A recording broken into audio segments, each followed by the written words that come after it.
Today, as we continue to look at the philosophy of Genesis and the joy of discovering new life in ministry, we have today with us one of the most entrepreneurial pastors I've ever met in Pastor Ben Hoyer. How you doing, Ben? Doing great, Dan. Good to be here, bud. Awesome. Thanks for being here. So, could you help us out and just give folks maybe 30 seconds on your ministry context and where you serve and kind of what your role is right now? Yeah, I'm in Central Florida. I've been here since 2008 when I came out of seminary. In 2010, I moved to start a second location or a satellite for about a 30-year-old ministry at the time, 30 minutes north of me. And so our site is in downtown Orlando. And when we started in 2010, we tried to figure out how could we make inroads and bless the city, and we've started all sorts of stuff alongside building a little campus here. So we have an incarnational ministry, 50 to 80 people on the Sunday morning, and then have started businesses and nonprofits around downtown. And now I serve as the executive pastor for a small network that's grown up over the 15 or so years that I've been here. That's awesome, Ben. And so, as we're thinking particularly today about the joy of discovering something new, again, you as that super entrepreneur pastor guy, there aren't a whole lot of those out there, but you are Yeah. definitely one. Okay.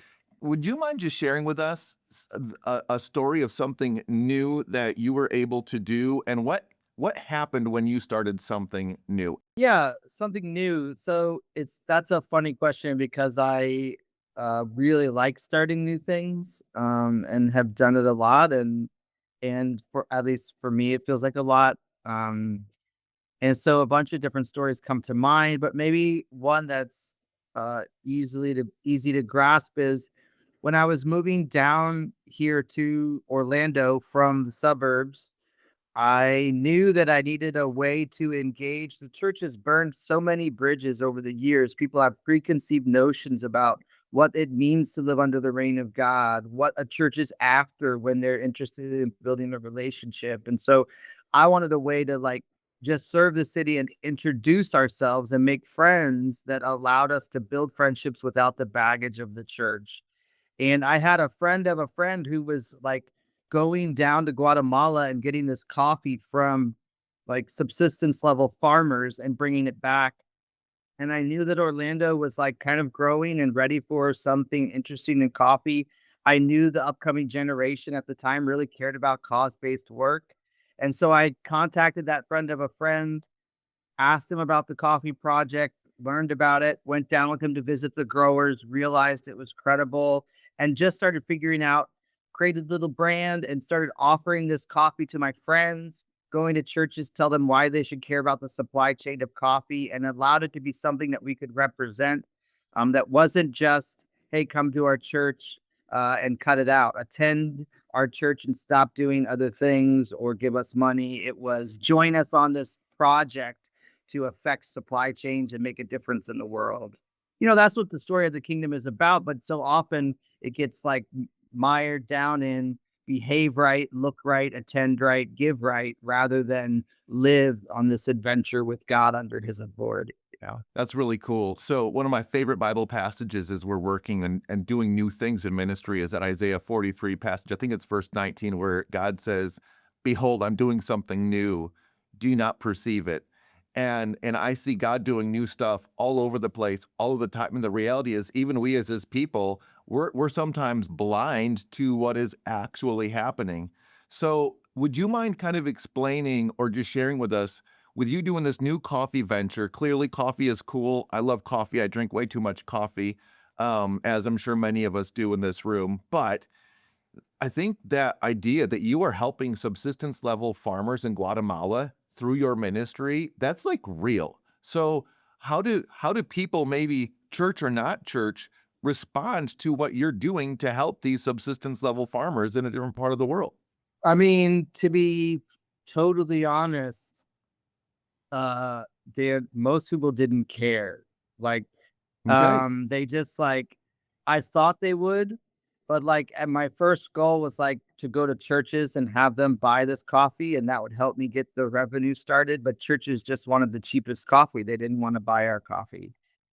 And so then it was like we had a little building for the church we were getting ready to start. And so we just got an espresso machine and started opening that up as a coffee shop.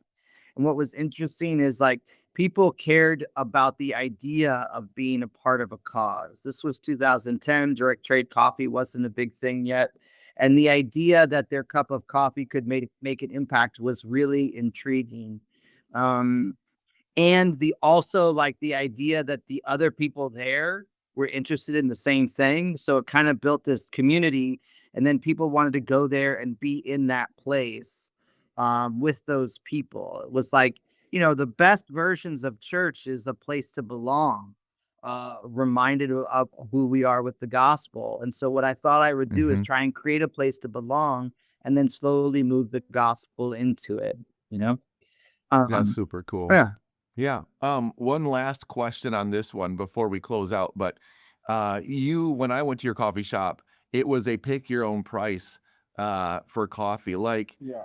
I would just like to know, everywhere else we go in the world, you are told what you have to pay for their product. But you guys had a completely different model where you said pay what you think it's worth, kind of a deal.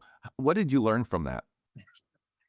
I mean, I learned so much. Like I was a religion major in college and then a seminary student and then got out. I learned all kinds of I learned how to make a spreadsheet. I didn't know how to make an Excel spreadsheet when we started the coffee shop. So it totally just was like a God move that it all worked out. I did learn that like you have to use language people understand. So I started off talking about the importance of supply chains and why you should own your place in the supply chain. And every time you buy a cup of coffee, you're participating in exploitation.